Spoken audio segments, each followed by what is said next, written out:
In this episode of Grief in Common, we talk about alcoholism, cancer, terminal diagnoses, and death throughout. Welcome back to the Grief in Common podcast. I'm Rosie, I'm 21, and my dad died 2.5 years ago of pancreatic cancer. And on this episode, we're going to be talking a little bit about our experience with school and grieving when you still have to go to school and sit exams. And I'm here with Daisy, if you want to introduce yourself. Hello, I'm Daisy, and my dad died 5.5 months ago. He died of being an alcoholic, and yeah, that's all to say. Okay, I'll start off with an easy question. At school, how did your friends react? Well, I got up in front of my class in the morning and I told them, and they didn't really have much to say. Well, I kind of started crying and then I left the room, so I didn't really get to see their reactions. But the rest of the day, they were all like kind of being normal with me and didn't have much to say. I guess they were just a bit shocked. I did have like a couple of people just be like, "Are you all right?" And yeah, it was kind of like everyone just didn't know how to react. Did you make that choice yourself to stand up in front of the class and just tell everyone all at once? Yeah, it took a lot of like courage. Yeah, my teachers were just like, "Are you sure you want to do this?" Because I didn't really have any other way of doing it, because I didn't want to like stand outside the class, because then it's kind of feel like I'm a bit punished, or so yeah, I just got up and did it. And I don't know, now looking back on it, I'm like, should I have done that, or should I have done it a different way? I get where you're coming from. I told each of my friends individually, and so when my dad died, I had already left school. I had actually just started at university. I'd been only at uni for a month, and because I moved to London, and a lot of my friends who knew my dad and knew the situation, because he had a terminal diagnosis, they were all at home, and it was also the middle of COVID. So I texted a few of them, I rang a few of them, and I was so emotionally drained having to repeat myself so many times. I think that was very difficult, but I can't imagine standing up in front of a class and telling everyone.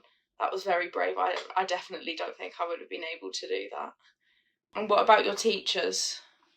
I came in, my dad died in like the summer holidays, so I came into school the day before we were meant to like everyone go back to school. And I just spoke to one of our like student counsellors, and like I'd never met her before, and I was just telling her a bit about like the background of my dad. And then I went up to my form tutor, because she was in school, and I told her, and she was like really shocked. And then the next day I kind of the counsellor emailed all my teachers just to say, and like I have had a few like lessons with like to do with alcohol, for example, like PD, which is personal development. The teacher did a lesson on alcohol, and I just moved forms, so the counsellor didn't email any of my new teachers, so she didn't know. And that was quite hard, because I felt bad for her, because she started panicking, because she was like, "Oh my god, I'm so sorry." But yeah, I think all the teachers were shocked. And do you think the school dealt with it well? Yeah, they all like ask me if I'm okay, and sometimes check up on me. Yeah, I feel like, well, their job is to teach as well, so they have to kind of not forget about it, but just kind of get on with it. I'm very lucky because when my dad was diagnosed with cancer, I was either in my final year of GCSEs or my first year of A-levels, I can't quite remember, but I had two teachers, my Spanish teacher and one of my English teachers, who were excellent. So in the same situation as you, my mum had told the school about my dad's cancer diagnosis, and then they had emailed it round to my teachers, and then I had a younger brother and sister also both at the same school, so all of their teachers, and I had two very, very supportive teachers. They were excellent. If I needed anything, I could go to them. I knew I could trust them, and I think that's really valuable in school. You know, secondary school is very big and there's a lot of people, and it can be very overwhelming, especially when you've possibly just heard the worst news of your life and you have to go back and you still have to learn and you still have to sit your exams if that's the age you're at.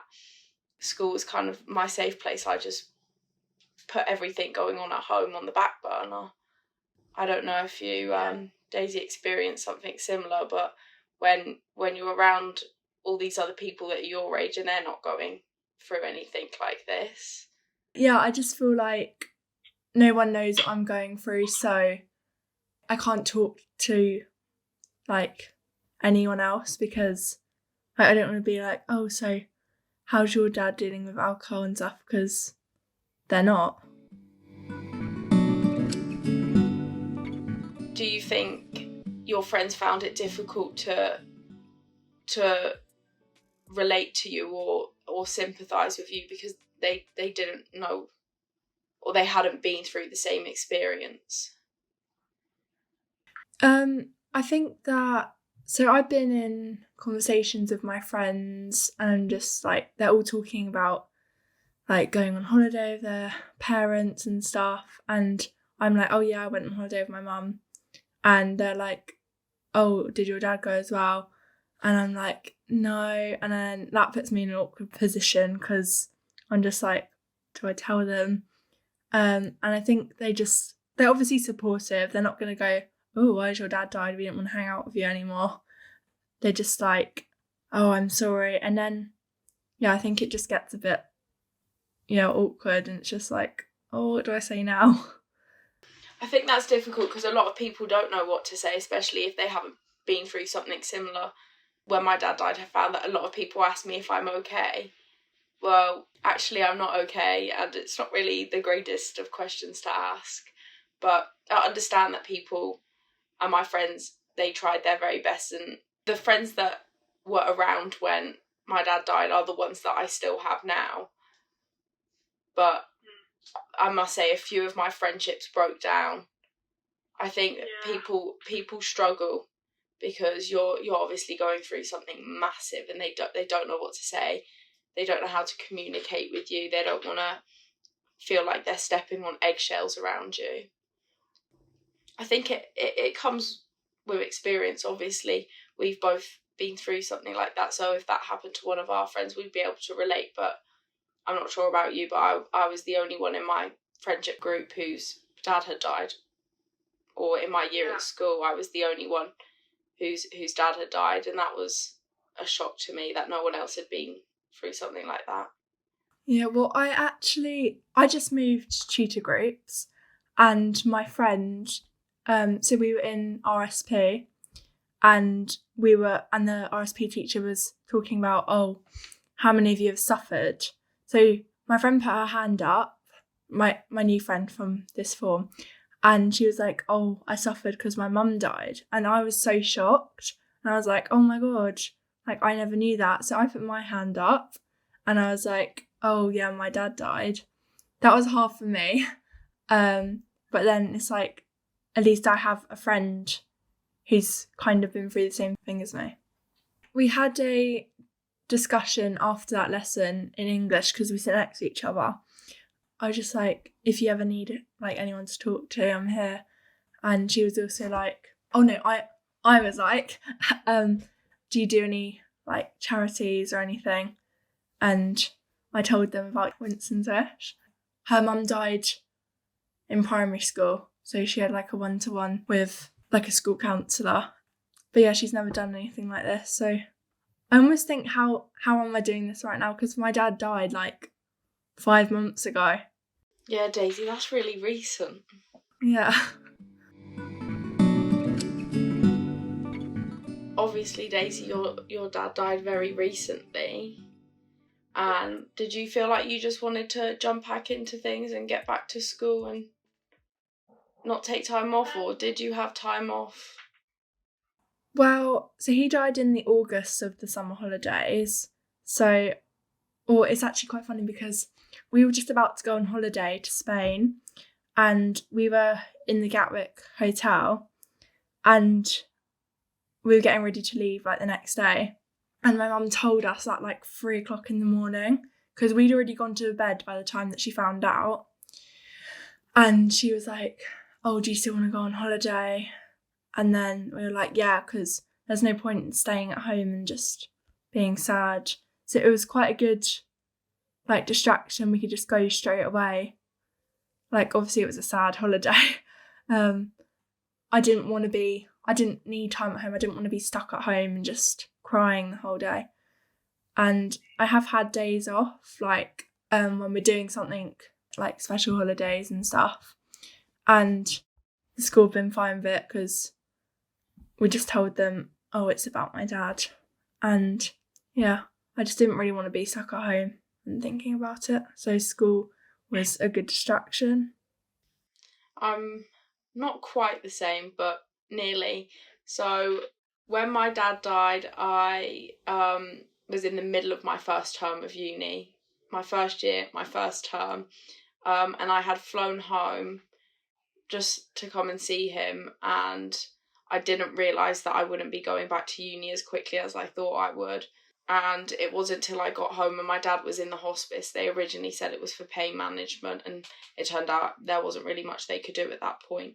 With the COVID rules, it's very much one person in and they stay, or one person in and out and that's it, and they have to be on the list. And I got to the hospice and I didn't leave.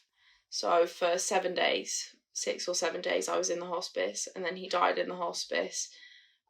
In Northern Ireland, which is where he died and where my family's from, funerals happen really quickly, 3 or 4 days. So there really wasn't much time between him dying and his funeral. It was quick. I helped my mum organise his funeral. He was very good because he had basically told my mum everything that he'd wanted, all the songs, flowers, etc. The night I got back from the funeral, I was sitting on the sofa in our family house, and I was like, I can't be here. I don't know why, but I can't sit here any longer. My mum and dad had an apartment on the coast, so I went and stayed there, and I stayed there for a month, and I did a lot of my uni calls because of COVID, it was all online. I did my lectures online. I tried to do my tests as much as I could, and then after 4 weeks, I flew back to London. I wasn't even here very long, 2 weeks before I flew back home for Christmas. And I didn't really take much time off, only the 4 weeks I was in the apartment, when in between lectures I just sat on the sofa and cried and ate a lot of food as a coping mechanism. Not very healthy, but I guess it needed to be done. I didn't really take a break. I didn't feel the need to completely switch off. I just thought, if I don't attend my lectures, I'm going to fall behind at uni, and then my dad would be disappointed in me, and he really wanted me to go to uni, and he said, don't let my cancer diagnosis stop you from going to London and fulfilling your dreams, as cliche as that is. But so I didn't. But Daisy, there, you mentioned that sometimes you take days off if there's a holiday or a milestone that you would celebrate. What do you do to remember your dad? Well, because it's like quite fresh, we haven't really like made that tradition yet. So, but his birthday is actually coming up. So we were going to go to this hotel that my mum, my dad, me and my sister stayed at, like for my mum's birthday, and we had like good times there, good memories. But we just thought, what's the point in like doing that, because like it's just going to be us three, and I don't know, it might be a bit boring. So my dad always loved a party. So my mum's friend is having a party on that day, and we would always go to her parties. So I think that's what we're going to do instead. Oh, that would be lovely. Yeah, because my dad would have liked that, especially on his birthday. Yeah, I'm sure. Do you like a party? Yeah. Who doesn't? So, my dad's birthday actually just passed, and he would have turned 50 this year. Oh. Obviously, our family's not all together. I'm in London, and my mum is in Belfast, and my brother is in Glasgow, and so we all did our own little thing to remember him. I always buy. He died on the 26th of October, so if it's the 26th of the month, on his birthday, Christmas, it's always a good excuse to buy flowers. I buy tulips. They were his favourites, tulips and roses. So I went to Columbia Road Flower Market, which is a lovely little flower market in London, and I picked some. And then my boyfriend paid for them, so that was an even nicer surprise.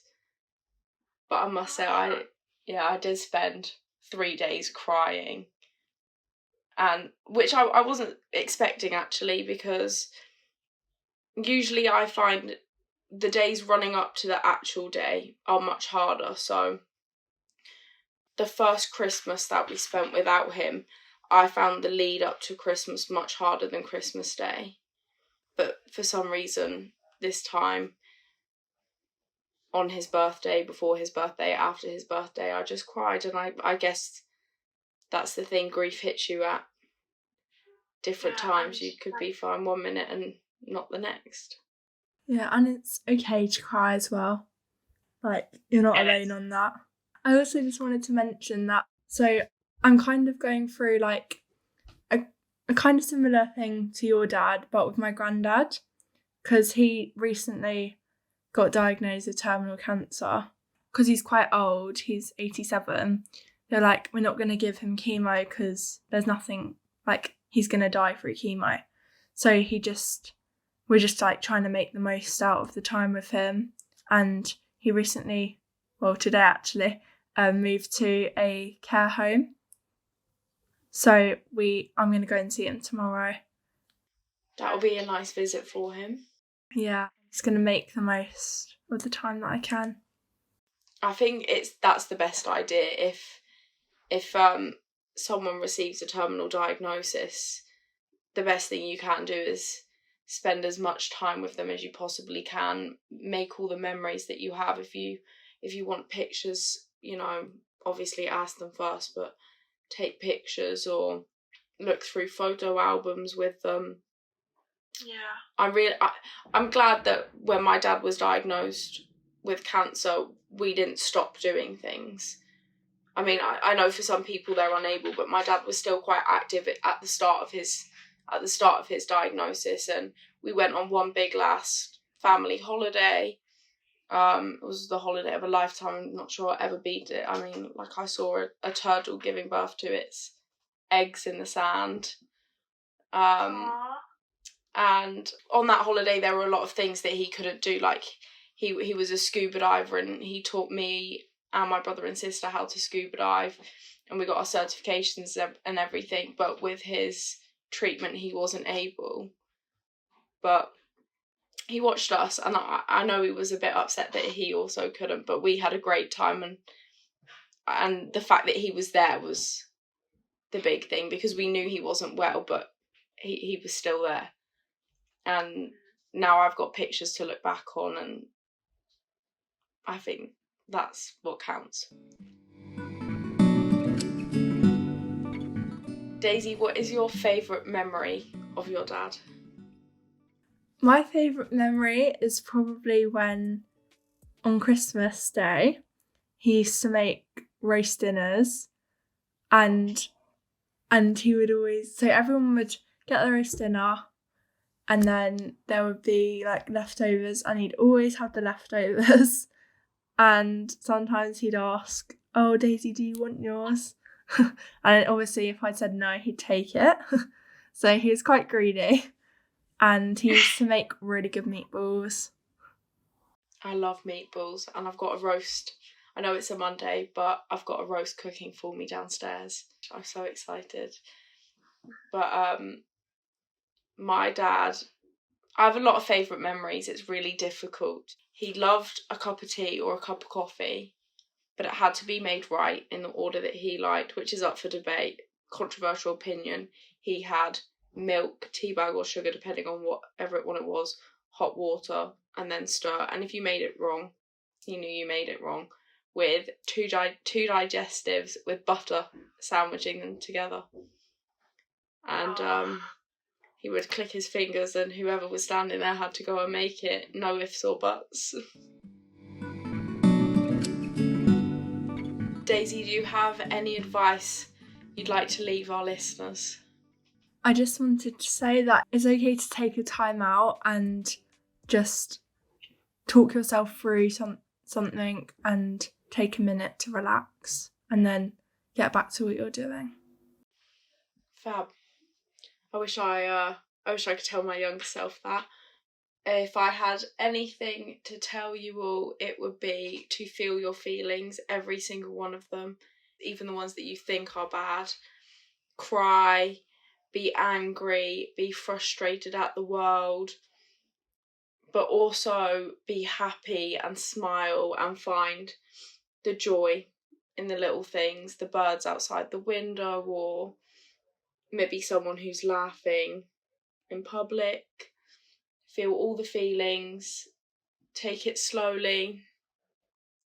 Your grief is your own journey, and no one gets to tell you how to grieve or what you need to do.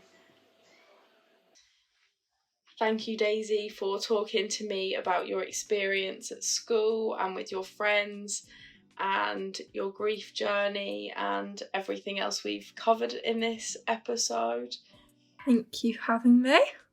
No problem. Thank you for listening to Grief in Common. Grief in Common is a podcast run by the Winston's Wish Youth team. The topics of conversation aim to provide comfort and make a difference to other young grieving people over the age of 13. We hope to give listeners the confidence to talk about their own grief journey. It's rare to be able to listen to other young people being open and honest about their grief and how they're feeling. We hope this podcast reaches young grieving people everywhere and helps them to feel less alone.